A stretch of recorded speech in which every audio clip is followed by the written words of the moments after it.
Alors ensuite, on va voir qu'est-ce qu'on peut modifier comme information là-dedans. Donc on a lié au PFD ici, on a un bouton qui s'appelle PFD qui permet d'accéder au menu PFD. Donc vous voyez qu'ici on est bien sur le menu principal, sauf qu'on n'a plus Engine ni Map qui s'affiche. Effectivement, Engine et Map ne peuvent pas s'afficher puisqu'on ne les a pas sur l'écran. On les aurait uniquement si je remets Engine et Map, et dans ce cas-là, je retrouve mes trois boutons pour accéder au menu de chacun de ces écrans. Donc je vais revenir et rester sur mon écran PFD. Voilà, revenir sur le menu principal. Et cette fois, nous allons voir ce qu'il y a dans le menu PFD. Quelles sont les choses qu'on peut ajuster, modifier sur ce menu-là, sur cet écran-là.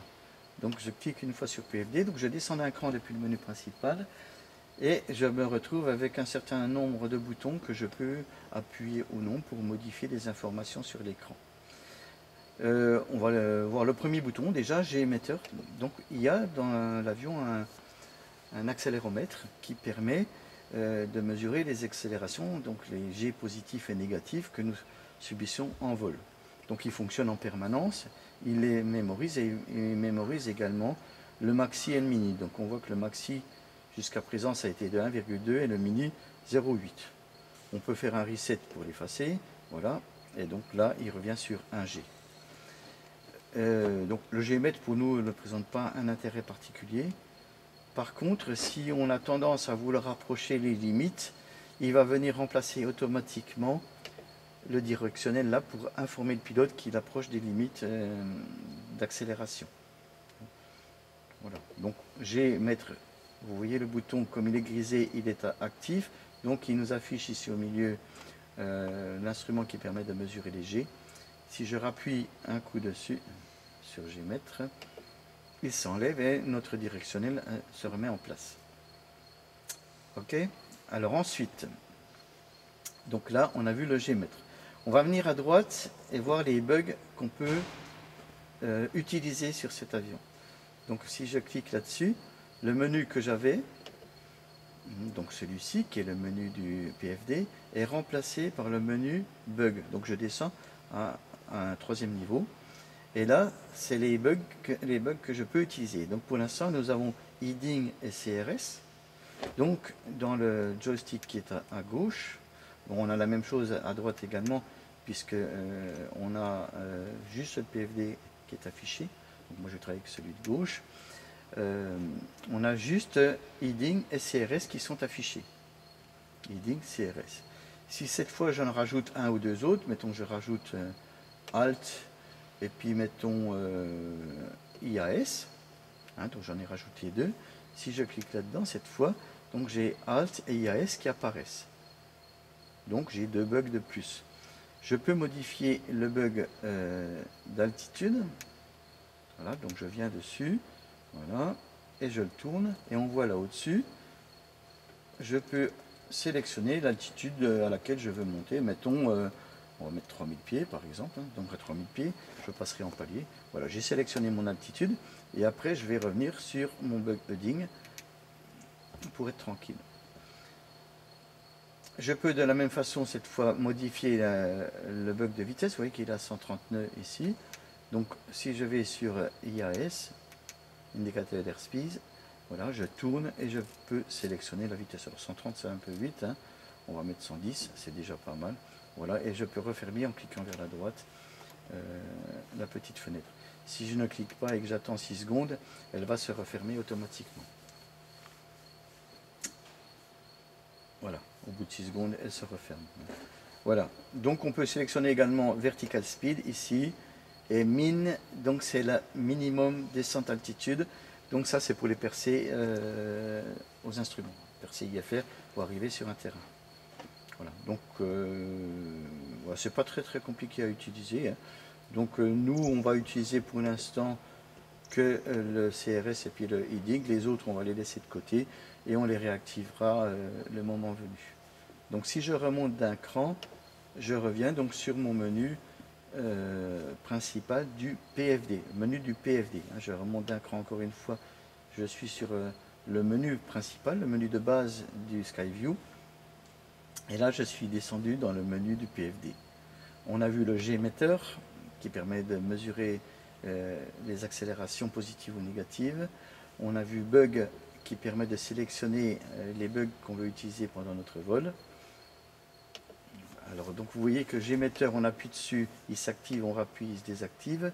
Alors que Bug, on accède à un autre menu et là, on active ou on désactive des boutons. Hein.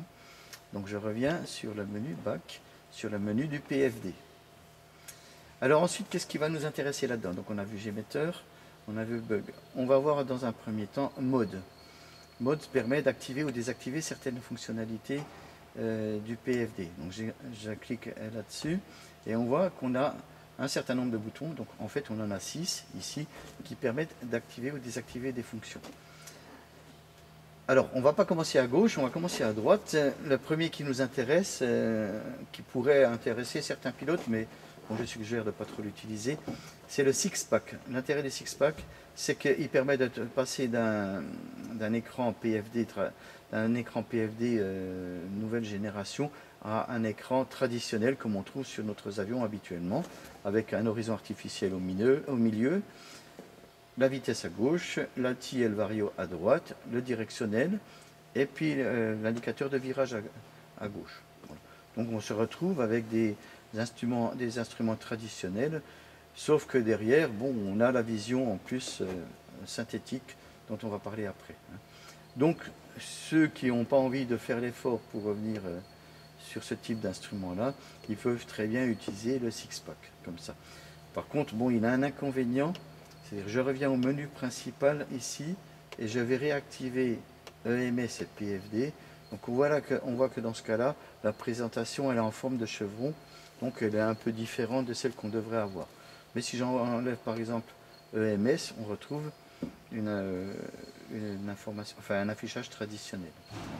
Donc je renlève le map pour revenir à ma configuration précédente et je redescends dans le menu PFD, voilà, et je redescends dans mode encore une fois pour désactiver le six-pack. Hein, donc là, simple, je le mets ou je le démets. Alors après, on a ces boutons-là qui permettent d'afficher ou de ne pas afficher certaines informations complémentaires. Donc SynVis, c'est la vision synthétique. Ça permet d'afficher sur l'écran, eh ben, on va voir les montagnes, la piste, on aperçoit la piste là. Bon, ça c'est parce que je suis un peu dans le hangar, donc le GPS il ne sait pas trop où je suis exactement, c'est pour ça que ça bouge. Et donc si on était en face de la piste, ou bien si on était en finale sur la piste, on verrait devant nous ici s'afficher la piste pour voir si on est dans l'axe, ou à gauche ou à droite. Bon, enfin c'est quand même mieux de regarder dehors, hein, parce que l'intérêt de piloter en VFR c'est de regarder dehors. Mais enfin, ça y est. Alors, si j'enlève la vision synthétique, en fait, on se retrouve avec un horizon artificiel traditionnel, avec notre ligne d'horizon artificielle qui a été créée par le système.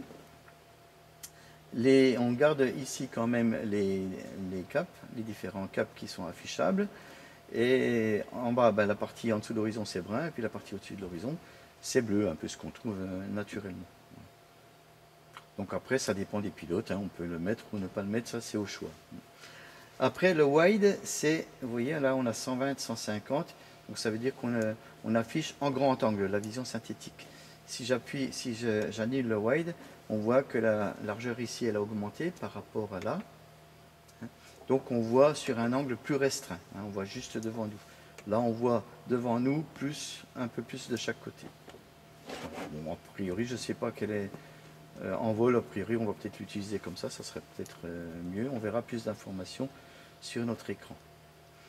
Ici, on a un bouton qui est activé, qui est terrain alerte, qui permet d'activer ou désactiver l'alerte terrain. Donc l'alerte terrain permet d'avoir en rouge tous les terrains qui sont à partir de 300 pieds en dessous de l'avion jusqu'à au-dessus de l'avion. Donc toutes les collines qui sont autour de nous vont paraître en rouge. Ce qui est entre moins 300 et moins 800 pieds sera en jaune. Moins 300 et ouais, ça doit être moins 800 pieds, à vérifier dans le manuel. Voilà, donc ça permet d'afficher, alors si on ne veut même pas voir le rouge, on enlève ça et on verra plus de rouge. Hein. Voilà. Ensuite, on a ici HITS qui peut être activé ou désactivé. HITS, c'est un système qui est intéressant, qui permet, si on a programmé une descente par exemple vers un terrain ou une croisière à un certain niveau, il va nous afficher des petits triangles ici qui vont s'empiler à la queue leu et qui vont permettre de définir un genre de tunnel dans lequel il va falloir s'enfiler avec notre avion pour suivre la trajectoire. Donc ça, on verra en vol comment ça peut s'utiliser à l'occasion d'un vol de découverte. Ensuite, ARPT flag, c'est les terrains d'aviation qui sont visibles devant nous. Donc s'il y a des terrains devant nous et que j'appuie là-dessus, ben on voit qu'ils apparaissent. Ici, on a L Lima Sierra Zulu Québec, donc qui est un terrain en Suisse qui doit être par là-bas. A priori, ça devrait être pour Rentruy. Et puis là, il y en a un autre qu'on voit là derrière, mais enfin on ne le voit pas bien puisqu'il est caché par le bandeau de l'altitude. Si je retournais l'avion de 180 degrés, on verrait sans aucun doute Belfort, ou bien vers l'ouest, on verrait Besançon et Vesoul qui s'afficheraient. Et donc on aurait directement sur l'écran l'information de direction du terrain pour y aller éventuellement. Bon, ça charge un peu l'écran, donc le mieux c'est quand même de ne pas l'utiliser, sauf si on en a besoin. À ce moment-là, il faut l'activer au moment où on en a besoin. Voilà. Donc voilà les différentes fonctionnalités qu'on peut modifier sur le PFD. Donc je reviens en arrière, back, je remonte d'un cran, je suis sur le menu PFD, je remonte d'un cran, je suis sur le menu principal. Sur le menu principal, si je veux modifier quelque chose dans le PFD, je descends dans le menu PFD, où je trouve le G-metteur, qu'on a vu tout à l'heure, donc l'accéléromètre, le mode qui permet de modifier l'affichage de certaines informations, passer en six-pack ici. Je remonte d'un cran, je retrouve mon mode ici, et le bugs qui permet de sélectionner les bugs que je vais afficher. Et rebag, je reviens sur ce menu-là. Voilà. Alors il nous reste 3 boutons qu'on n'a pas vus, qui est BRG1, HSI1, HSI SRC et BRG2. En fait, ces boutons-là correspondent d'une part au HSI, donc c'est cet instrument qui est ici, sur lequel on peut faire apparaître une barre de tendance VOR, et pour lequel on peut modifier l'OBS, comme on a vu tout à l'heure, si on était sur le GNC 255, donc que je remets en route. Voilà. Donc si notre VOR était actif, donc si on était assez haut en altitude, en fait, on aurait ici en plus la barre de tendance qui apparaîtrait. Donc la flèche est verte parce que ça correspond au VOR, au GNC 255, qui est calé sur 217.10, et là on aurait la direction en fait de la balise VOR qui s'afficherait. Et avec notre curseur ici CRS, voilà, on peut modifier la course ici et mettre ce qu'on veut. Voilà. Donc ça, c'est sélectionné parce qu'on a sélectionné ici GNC 255. Si j'appuie une fois là-dessus, en fait, il n'y a pas de sélection là. Dans ce cas-là, il n'y a aucune sélection qui a été faite pour le HSI, donc il n'y a aucune aiguille qui apparaît. Donc si on veut être débarrassé d'informations qui ne nous servent pas pour l'instant, ben on peut éliminer les informations qui vont s'afficher. Si je rappuie une fois sur HSI, en fait là il va récupérer une information dans le SkyView. Donc si j'avais fait par exemple un GoTo dans le SkyView, par exemple, donc je vais faire back, je vais le faire comme ça, on l'aura, je réaffiche la map, voilà, je fais back, je descends dans map, je vais sur Nearest, et puis je vais faire un GoTo, mettons Belfort, voilà, voilà, GoTo, voilà, et puis voilà, GoTo, et donc on voit qu'il a tracé un trait qui va sur Belfort. Et cette fois, il a activé en fait la barre du SkyView ici, qui correspond à celle qu'on a sur la map ici, avec la direction à suivre pour aller vers Belfort. Donc je renlève la map, cette fois, voilà, screen, map, je renlève la map. Et donc là, notre SkyView, il nous indique qu'on est calé sur LFGG et que c'est à 12,7 nautiques. effectivement, SkyView, il utilise un GPS, donc il connaît notre position et la position de l'FGG, donc il sait y aller. Et cette fois, par contre, le curse, on ne peut pas le modifier. Hein. Il faudrait modifier quelque chose quelque part, mais là, on verra ça une autre fois. Voilà, donc ça, je reviens dans le PFD, hein, donc j'étais au principal ici, je redescends dans le menu PFD, et donc j'étais sur HSI SRC qui permet de sélectionner la source. Donc là, on a trois possibilités finalement. Le SkyView, donc le GPS, là on est sur Belfort. Le VOR, donc on est sur le GNC 255, donc la radio qui est à côté, et qui elle est configurée sur 117.10, ou rien du tout. Voilà, trois possibilités. SkyView, le VOR, ou rien. Ok, donc ça c'est le HSI. Ensuite, on a à gauche et à droite BRG pour Bearing 1, direction 1. En fait, ça va permettre d'afficher un gisement. Gisement 1, gisement 2. Ça correspond sur un avion de transport au RMI. Et ça va nous indiquer directement le gisement, c'est-à-dire l'angle entre la direction que suit l'avion et la direction de la balise, pour aller vers la balise. Donc là, je peux sélectionner avec BRG1, je dis, eh ben, je sélectionne SkyView, le premier. Donc vous voyez, il est en bleu, l'aiguille, c'est la BRG1 parce qu'il n'y a qu'une flèche au bout, et il nous indique la direction. Donc d'une part le gisement pour aller, l'angle donc pour aller vers Belfort, donc hein, c'est un angle de 120 degrés à peu près, donc il faut faire un virage à gauche pour aller vers. Hein. Et en plus il nous indique le cap à suivre, hein, 0,06 à peu près ici. Hein. Puisque en fait ici on a notre aiguille qui s'affiche sur un directionnel qui lui-même est asservi au nord magnétique. Voilà. Donc ici on a bearing 1, donc on a le gisement qui est calculé à partir du GoTo qu'on a mis ou du plan de vol qui a été mis dans le SkyView. Si je rappuie un coup sur le BRG, en fait là on est sur le GNC 255, on est sur le VOR en mode tout. Si je rappuie sur le BRG1, je suis sur le GNC 255, donc toujours sur le VOR de Luxeuil, mais là bon on n'a pas d'aiguille puisque Luxeuil on ne le reçoit pas pour l'instant, et là on sera en mode QDR, from. Et là je rappuie un coup, on n'a rien. Donc BR1, on est soit sur le SkyView, soit sur le VOR en mode to, soit sur le VOR en mode from, soit sur rien du tout. Et on a la même chose sur BR2. Hein. Donc on a BR2, il est sur SkyView. Et vous voyez que là c'est une double flèche. BR2, il est sur le VOR, GNC 255. Ou sur le VOR en QDR, en from, ou en rien du tout. Et on peut très bien avoir les deux aiguilles en même temps. Hein. Donc là, comme elles sont les deux sur le SkyView, donc elles sont l'une par-dessus l'autre. Mais on pourrait très bien avoir la une qui est calée sur un point GPS, sur un GoTo par exemple, ou sur le plan de nav, sur le plan de vol, et la deuxième qui pourrait être sur un VOR. Voilà, donc comme là on n'en a pas l'usage, donc j'enlève BR1 et voilà, et j'enlève BR2. Voilà. Voilà. Et donc cette fois on n'a plus rien.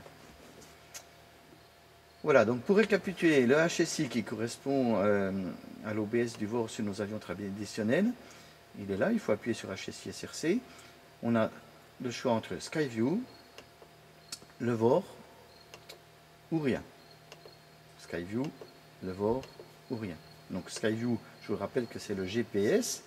Le VOR, c'est le VOR qui a été sélectionné, à condition qu'on le reçoive, ou rien du tout.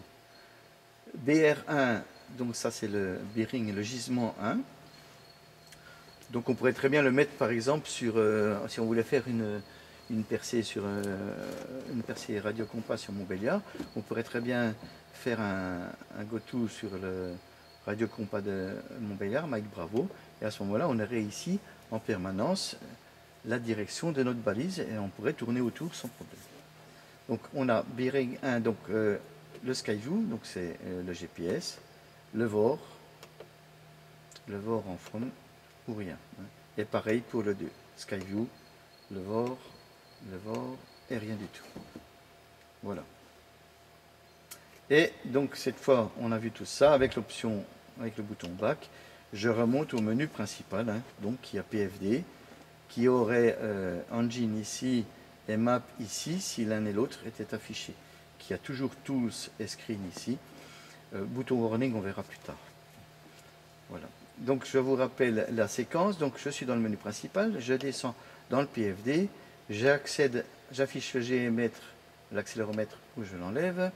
Mode, je sélectionne ce que je veux afficher ou pas, six-pack ou pas, hein, et je reviens en arrière sur mon mode. Bearing 1, donc j'ai le gisement 1 avec le SkyView, avec le VOR, ou pas affiché. HSI, donc avec le SkyView, avec le VOR, ou rien du tout. Et gisement 2, bearing numéro 2, avec SkyView, avec le GNC, donc le VOR, avec le GNC 255 ou rien du tout. Et ici, je peux sélectionner les bugs que je veux qui s'affichent sur mon écran là au-dessus. Voilà, je fais back une fois, donc je reviens à ce point-là, et hein, puisqu'on était dans bug, et je reviens encore une fois, et je suis de nouveau sur le menu principal. Voilà,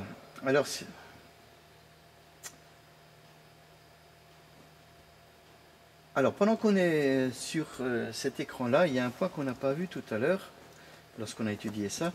On a parlé de l'altitude et on a vu que notre altitude, elle était fausse. Donc là, il faut qu'on recale, notre altimètre. Pour recaler l'altimètre, en fait, on va utiliser ce bouton-là. On va sélectionner, alors vous voyez qu'on peut sélectionner en allant vers le bas ou vers le haut. On va sélectionner barreau.